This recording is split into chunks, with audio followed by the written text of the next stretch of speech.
Doing this Taiwan project for 10 years, and how it all started, hit the next slide, please.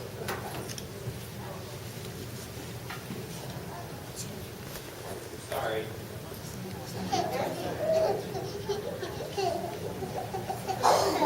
Is that I was working on my master's degree our first 2 years of marriage at the University of Missouri. And there was a Taiwanese young lady in one of my classes, and she said, would you like to join the Show Me the World project? Could we come to Hannibal to tell you about it? So she and Dr. Wedman from the University of Missouri came. I didn't know what I was getting into. I said, okay, I'll do it. So we started out using technology. They partnered us with Dali High School in Taipei. It's kind of the southern part of Taipei City. I think it's the Wanhua district. Anyone familiar with that area? So they partnered us with them, and through technology, we corresponded. We had discussion boards. We learned about their culture, and they learned about our culture through the discussion boards. Then the following year, they said, may we come this summer? Well, that meant I had 1 month to put an itinerary together for 24 students and 2 teachers, and then they would be coming in about 3 months. So I'm like, I'll try. And I had a real hard time at that time, years ago, getting students to participate to be host families. So again, my church stepped in and hosted these. In fact, one lady had 5 girls stay at her house. Can you imagine, maybe I shouldn't say this, what it would be like in the morning getting ready? But they were such good sports. And I tell you what, the next slide. It was amazing. The 2 weeks we spent with them was so amazing, and it really changed my life. In fact, those kids that came to that first camp in 2004 still stay in contact with me today. 2 years ago, when I was there, I saw nearly every one of those kids from so long ago. And it makes you feel so special that they feel, that they come back to see you year after year. And that's what it's partly all about, is that connection that you develop with the students and the teachers of another culture. In fact, 2 years ago, I was at the lobby of my church. We were getting ready to dedicate our son. And a young Asian lady was walking towards me. And she said, Mr. Hayner, I'm Lynn, and I was in junior high, and I came to your first summer camp. And I just want you to know, you changed my life. And I was like, I was already we were running late. I was emotional, getting my son ready for the dedication. And then she just showed up and wanted to see us before she returned to Taiwan. And now she's graduated from the University of Virginia. So I'm so proud of her. And from time to time, we even had a girl that was taking an English course in St. Louis. And I have stayed in contact with her and her family all these years. She was in the first camp, and she called me from St. Louis. She's like, Mr. Hayner, I'm in St. Louis. Can you come pick me up? I'm like, sure. And so I brought her back to Hannibal, and it's so good. We get to see her family every time I go over there. I want to share with you about my first trip to Taiwan. After they came here, they said, you need to come, you need to bring students next summer to Taiwan. I had never been out of the country. In fact, I take that back. Niagara Falls, we saw from the Canadian side. But you guys know that's not out of the country. And in fact, I joke that I had never been on an airplane until I met my wife.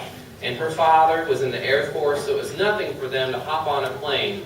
And I just kind of joke, I had barely been beyond my gravel lane, even though we don't live on a gravel lane, it's just a joke.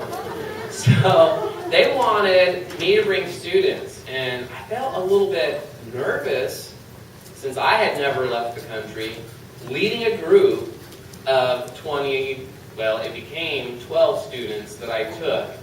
And so I thought, I need to go over there first and see the country. And they even offered to pay for my airfare to come over if they wanted to show their appreciation for the summer camp. And you all know Taiwanese are the most hospitable, incredible. They're so incredible. Gift givers, wonderful. And so I went over, and here is just, some of my students. That was a class. They served me different food. And there's a picture in the back on a newspaper article from this trip. And I just noticed when I was preparing to come down here today, as I was getting ready to take a bite, in the background you'll see there's a girl going home. So I got to try all kinds of incredible food on that first trip. It was a wonderful experience. When I was flying there, I hadn't even spoken to the lady next to me. I was gripping my seat. She could tell I was a first-time flyer. And I hadn't even spoken to her, and she said, "You have a divine purpose for going to Taiwan." And I just thought that was so incredible. And then when I arrived in Japan, there was a Taiwanese man that sat next to me, and he didn't speak any English. And when we got out of the airplane, he motioned for me to follow him. I followed him through the airport. He directed me all the way through customs.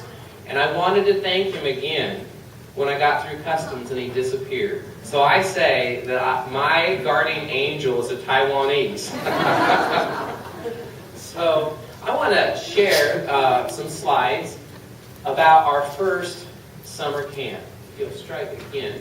My students actually prepared this presentation. My students that went over the first time in 2005. So if you keep clicking, my students think those slow transitions are great. Well, our first partner school, you know where Taipei is, up north. We had another partner school in Tainan. If you're familiar, it's Nanka in southern Taiwan. And we also are in communication with the first girls' school of Taichung. My friend that was in Tainan became the principal of the first school. So I'm so excited for him and that accomplishment. And then our last partner school became Linkou, which is, I think, near the airport. And Sophia is familiar with that area, right? It's where Miss Lou is from. So, anyway, that's the group that I took over. And of course, and I want to tell you, I come from a school district that is probably, my building is 45% poverty. And so I'll tell you later how we raised money.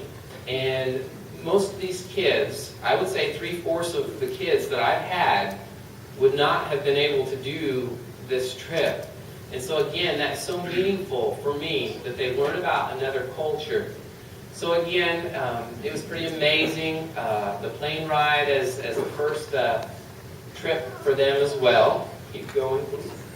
Doing great. It's very exhausting going over to Taiwan or for them to come here. It's like a marathon, isn't it? I think my shortest trip was about 24 hours, and then my longest one was about 36 hours, because when we were in Tainan, Kaohsiung, the principal thought that we should take a bus instead of the high-speed rail north during the night. So, oh goodness, I'm glad my wife, I tell you, didn't see me when I first landed in St. Louis. That was something. So this was really important that my students learned about the home life there. Obviously, it's very different. When our Taiwanese come over here, they think that we live in these big mansions and we have grass, and they have apartments. And so this was good for my kids to experience this. And again, in some homes, it was more of a Japanese style, I would say, or you know better than me, mats on the floor. And my students were so amazed by the doors, the big metal doors, to enter the apartments. They were fearful at first. It was like a cell door to them. And there are times when I forget to even lock my door here. Several times in the last couple of years, I've left the key in the front door overnight. So, next slide, please.